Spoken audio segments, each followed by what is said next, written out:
Assalamualaikum warahmatullahi wabarakatuh. Perkenalkan, nama saya Aryu Anjini Aisyah Putri dengan NIM 06101182530016 dari kelas B Indralaya. Nah, di sini pada kesempatan kali ini saya akan membahas tentang pengaruh aplikasi TikTok terhadap perubahan bahasa remaja. Saya memilih judul esai ini karena sekarang TikTok sudah menjadi bagian dari kehidupan sehari-hari, terutama di kalangan remaja. Hampir setiap hari kita melihat konten TikTok dan tanpa sadar kita sering meniru cara bicara, istilah, bahkan gaya komunikasi yang ada di sana. Nah, hal ini menarik untuk saya bahas karena bahasa yang kita gunakan sebenarnya terus berubah mengikuti perkembangan zaman. Apalagi di era digital seperti sekarang.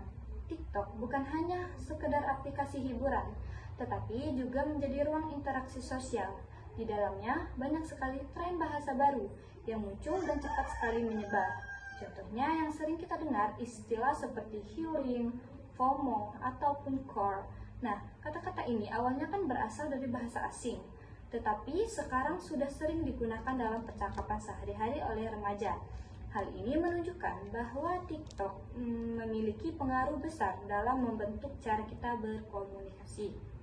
Namun, di balik itu semua ada juga dampak negatifnya. Banyak remaja yang mulai terbiasa menggunakan bahasa tidak baku atau sering mencampur-campur bahasa Indonesia dengan bahasa asing secara berlebihan. Akibatnya mereka kadang kesulitan membedakan kapan harus menggunakan bahasa formal dan kapan menggunakan bahasa santai. Nah, selain itu, penggunaan bahasa yang tidak tepat juga bisa menimbulkan kesalahpahaman, terutama saat berkomunikasi dengan orang yang tidak mengikuti tren tersebut. Nah, untuk itu mengatasi hal ini, kita sebagai remaja perlu memiliki kesadaran dalam menggunakan bahasa dengan bijak. Kita boleh mengikuti tren bahasa dari TikTok, tapi tetap harus menyesuaikan dengan situasi dan kondisi. Di sini, literasi digital juga sangat penting. Artinya, kita tidak hanya sekedar menggunakan media sosial, tetapi juga harus bisa memahami dan menyaring informasi dengan baik. Nah, selain itu, pendidikan juga berperan penting nih dalam mengajarkan penggunaan bahasa Indonesia yang tidak baik dan juga yang benar. Nah, dapat kita simpulkan TikTok itu memang memiliki pengaruh besar terhadap perubahan bahasa remaja. Di satu sisi, TikTok itu membuat bahasa yang menjadi lebih kreatif dan juga terus berkembang. Namun di sisi lain juga TikTok itu jika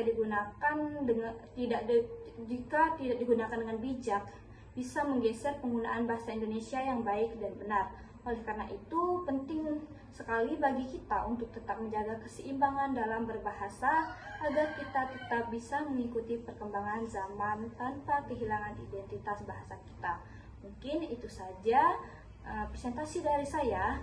Saya akhiri dengan wassalamualaikum warahmatullahi wabarakatuh. Terima kasih.